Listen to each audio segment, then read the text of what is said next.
આઝાદીના 77 વર્ષ પછી નથી તમે યુરિયા ખાતર આપી શક્યા, નથી તમે ડીએપી ખાતર પૂરું પાડી શકતા, નથી ખેડૂતોની આવક બમણી કરી શક્યા. આજે ગુજરાતનો ખેડૂત દુઃખ સાથે કહેવું પડે કે સરકારની કૃષિ વિરોધી નીતિના કારણે આજે ગુજરાતનો ખેડૂત દિવસે દિવસે દેવાદાર બનતો જાય છે. જે ખેડૂતોનું દેવું 2014માં 75,000 કરોડ રૂપિયા હતું, એ ખેડૂતોનું દેવું આજે 1.5 લાખ કરોડ કરતા વધી ગયું. જે ખેડૂતોની વાત કરીએ તો ગોલ્ડ લોન જે બેંકો આપે છે, ત્યાં દાવા સાથે કહું છું કે 80% કરતા વધારે ખેડૂતો ગ્રાહક છે. આજે અમારા ખેડૂતો રાત દિવસ મહેનત કરે તેમ છતાંય ખેડૂતોના ઘરે જ્યારે લગ્ન આવે છે, પ્રસંગ આવે છે, દીકરાના લગ્ન કરવા હોય તો વવારુને ચડાવવા ઘરાણું જોઈતું હોય તો સાસુએ એટલે કે દીકરાની માએ ઘરાણું ગીરવે મૂકવું પડે છે ને પછી વવારુને દીકરીને ઘરાણું ચડે. આ વાસ્તવિકતા ગુજરાતની છે.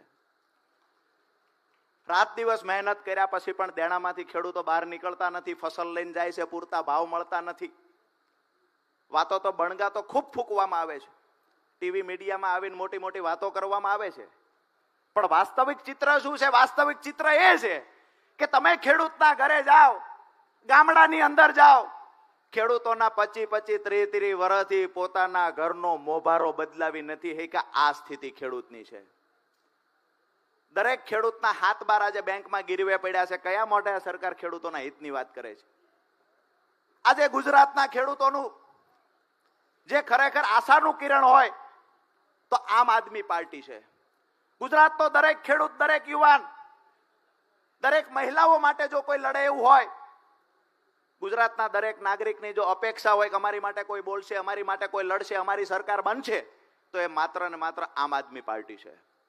અને આમ આદમી પાર્ટીની સરકાર બનાવવા માટે થઈ અને હું એવું માનું છું કે જેવી રીતે મરણિયો જંગ વિસાવદરમાં કર્યો હતો એવી રીતે 2027માં મરણિયો જંગ આખા ગુજરાતમાં કરવો જોઈએ.